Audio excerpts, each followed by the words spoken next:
Jeffy, that could kill you! Oh, no one told me that! Marvin, we need to call a doctor right now! Okay, I'm on it. Hey there, somebody call a doctor? Yes, doctor, so my son... Look at me when you're talking to me.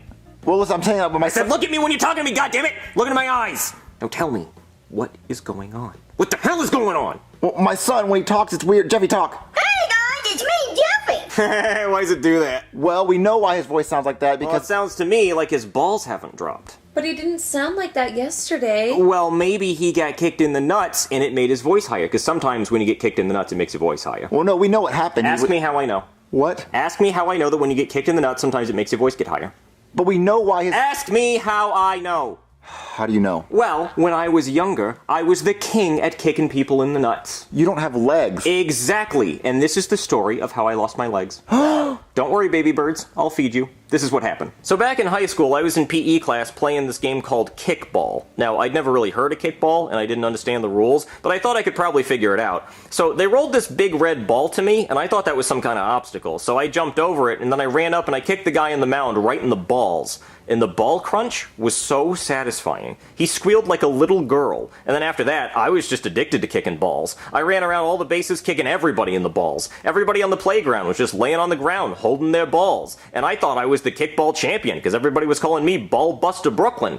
Until the PE teacher ran up and told me to go to the principal's office for kicking people in the balls. So I kicked him in the balls, and then I went to the principal's office, and the principal told me that I was suspended for kicking people in the balls. So I kicked him in the balls too. And then they called the cops, and as you can imagine, I kicked them in the balls, and they were not happy about that at all. So they sent me to jail, they took my mugshot, I kicked the photographer in the balls, and then they sent me to my cell, and I kicked my cellmate in the balls. So then they sent me to the electric chair, and I kicked the executioner in the balls. And then after that, they didn't know what to do. So they called my parents, and my parents came and got me, and my dad said I was grounded for kicking people in the balls and that might teach me a lesson. So I kicked him in the balls. And then they sent me to a therapist to figure out why I was kicking people in the balls so much. And my therapist said it had something to do with unresolved feelings about my mother, so I kicked him in the balls. And then they sent me to a mental institution, and they put me in a straitjacket. But my legs were still free, so I kept kicking people in the balls. And then they put me in straight pants, so I couldn't kick anybody in the balls. And then my parents, and the teachers, and the doctors, and the cops, and Bill Clinton, who was president at the time,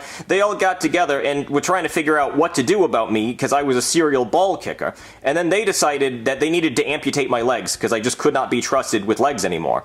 So they amputated my legs, and I haven't kicked anyone in the balls ever since. But if I had my legs back, I'd kick you in the balls, I'd kick you in the balls, I'd somehow surgically give you balls and then kick you in the balls. No ball would go left unkicked. I don't know how you have legs and you're not just kicking balls all day. Because it's wrong? Well, you're a better man than me. Anyway, I think your son's voice is probably high-pitched because he got kicked in the balls. No, he did not get kicked in the balls. We know why his voice is high-pitched. Oh, well then why did you let me tell my very long story? Because you wouldn't let me talk. Oh, well then go ahead and talk. Alright, Jeffy's voice is high-pitched because he sucked helium. Oh, I've sucked helium before. Yep, I owed him money. Couldn't pay him back any other way, yeah. Helium Martinez. Owed him $50, couldn't pay him back, so I had to take him out back and then we...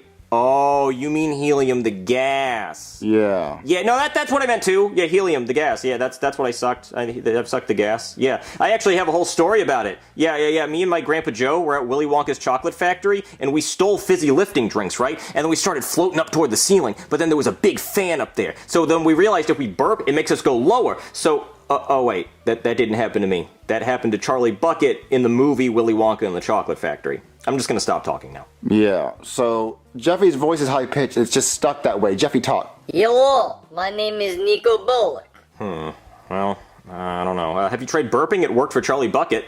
Jeffy, try to burp. Well, I've done all I can do.